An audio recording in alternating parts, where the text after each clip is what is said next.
राम राम साथियों, कैसे हैं आप लोग। आज जरा स्पोर्ट्स से हट करके कुछ अलग बात किया जाए। मैं भी सोच रहा था कि जरा इस पे अपने विचार रखूं। कल 23 जनवरी था और कल नेताजी सुभाष चंद्र बोस की जयंती भी थी और साथ साथ पराक्रम दिवस भी था। और साथ साथ भारत सरकार ने अनाउंसमेंट भी किया कि जो इंडिया गेट के पास में जो कैनोपी है, पहले वहाँ पे जॉर्ज पंचम जो जिसने भारत पे राज किया, उसकी पहले मूर्ति थी 1960 तक, जिसे हटा दिया गया। और बात चल रही थी कि वहाँ पे किन की मूर्ति लगाया जाए, क्योंकि इंडिया गेट भारत की राजधानी में एक प्राइम लोकेशन है। और जब भारत सरकार ने अनाउंस किया कि सुभाष चंद्र बोस की वहाँ पे ग्रेनाइट की मूर्ति लगाई जाएगी, तो जो आगे के विचार हैं, जो जिनकी भारत की स्वतंत्रता में के जो रियल हीरो हैं, उन पे चर्चा फिर से शुरू हो गई। कहा जाता है कि एक बात मुझे याद आ गई कि जॉर्ज अब्राहम लिंकन ने कहा था कि you can fool some of the people all the time, you can fool all the people some of the time, you can not fool all the people all the time. मतलब कि आप कुछ लोगों को मूर्ख बना सकते हैं, आप सारे लोगों को कुछ समय के लिए मूर्ख बना सकते हैं, लेकिन आप सारे लोगों को हमेशा के लिए मूर्ख नहीं बना सकते।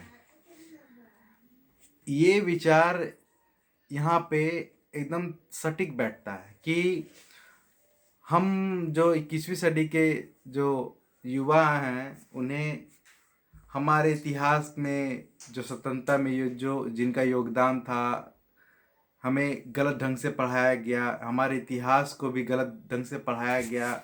जैसे कि हमारे देश का इतिहास वैदिक काल से स्टार्ट होता है और उसके बाद पोस्ट वैदिक इरा आता है, वैदिक इरा आता है, फिर मौर्य साम्राज्य आता है, चोल साम्राज्य आता है।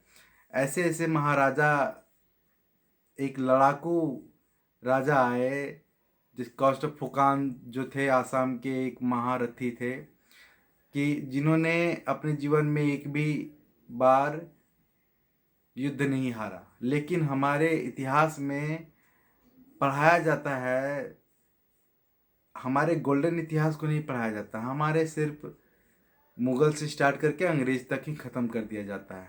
हमारे जो इतिहास में चंद्रगुप्त मौर्य, सम्राट अशोक, चोल साम्राज्य के, पांड्या साम्राज्य के जो महान राजा थे, कभी उनके बारे में नहीं पढ़ाया जाता है। महाराजा शिवाजी के बारे में उतना डिटेल से नहीं पढ़ाया जाता है।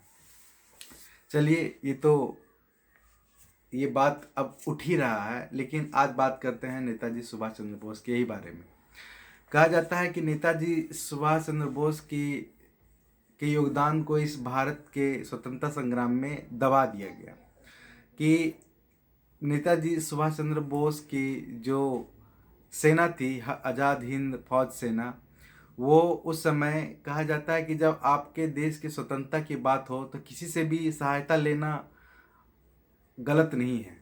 क्योंकि हमारे देश के कुछ तथाकथित लेफ्टिस्ट जो हैं, वो बोलते हैं कि उन्होंने हिटलर से, जापान से, उस सब से सहायता लिया।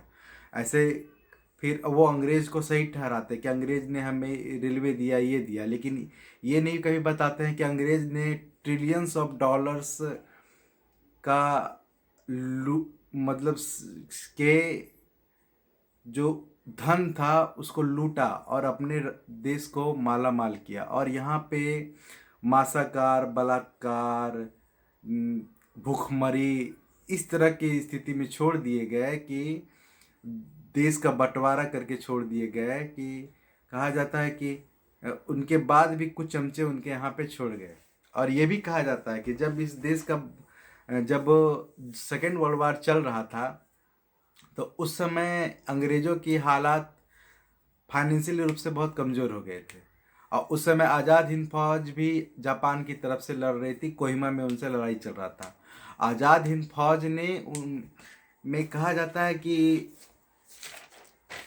सुभाष चंद्र बोस की सरकार 21 अक्टूबर 1943 में अंडमान निकोबार में भारतीय झंडा को लहराया था, और उस समय के पहले प्रधानमंत्री नेताजी सुभाष चंद्र बोस थे, और उनके नाम से करेंसी भी चला करती थी। लेकिन जब ट्रांसफ़र ऑफ पावर एक्ट 1970 में हुआ, और जब इस देश को छोड़ के जाने लगे, सेकेंड वर्ल्ड वार में जब स्थिति खराब हुई अंग्रेज़ों की, तो उन्होंने उन चापलूसों को ही सत्ता संभाल करके दे के गए कि जो उनके रहमो करम पे चले और आगे की दिशा निर्देश को भी निर्धारित करे। और वही हुआ भी कि जो रियल हीरो थे आज़ाद हिंद फौज वाले, उनकी का जो योगदान था उन्हें दबा दिया गया।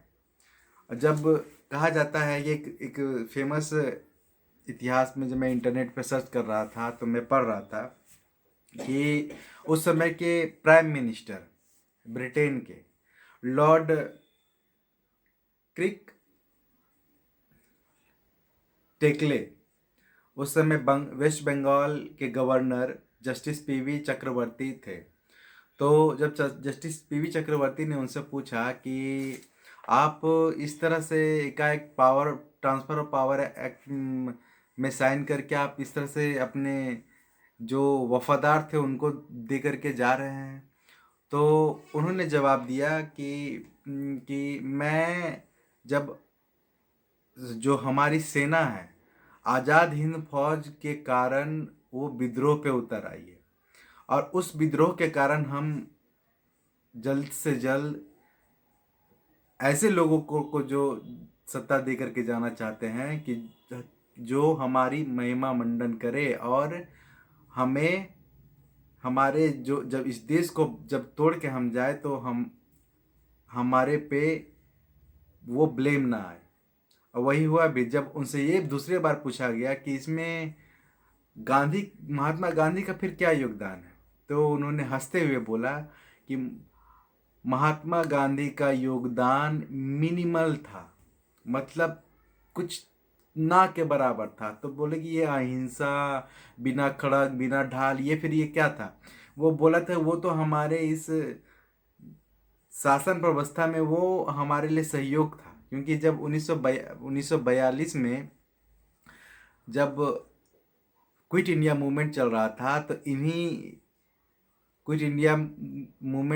इन्हीं कांग्रेसियों को मार धाड़ करके जेल में ठूस दिया गया था, क्योंकि क्विट इंडिया मूवमेंट उस समय फेल हुआ था। क्योंकि अहिंसा से आप कभी भी कुछ भी प्राप्त नहीं कर सकते हैं। और भारत के इतिहास में एक पे एक महान योद्धा पैदा हुए जिन्होंने अपने पराक्रम को दिखाया, और इस देश में इसी गलत मनोवृत्ति को बढ़ावा दिया गया कि जो रियल हीरो थे उनके योगदान को भुना दिया गया।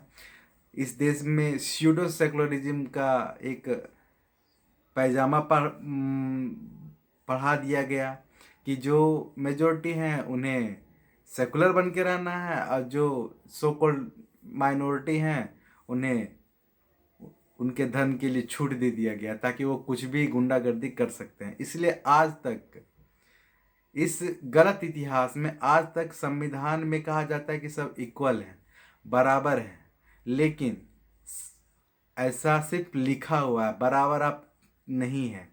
सबके लिए पर्सनल कानून है, किसी के लिए यूनिफॉर्म सिविल कानून नहीं है, किसी के लिए यूनिफॉर्म एजुकेशन पॉलिसी नहीं है, सबके लिए अलग अलग पॉलिसी है। और जब आप उस पर कुछ करना चाहें तो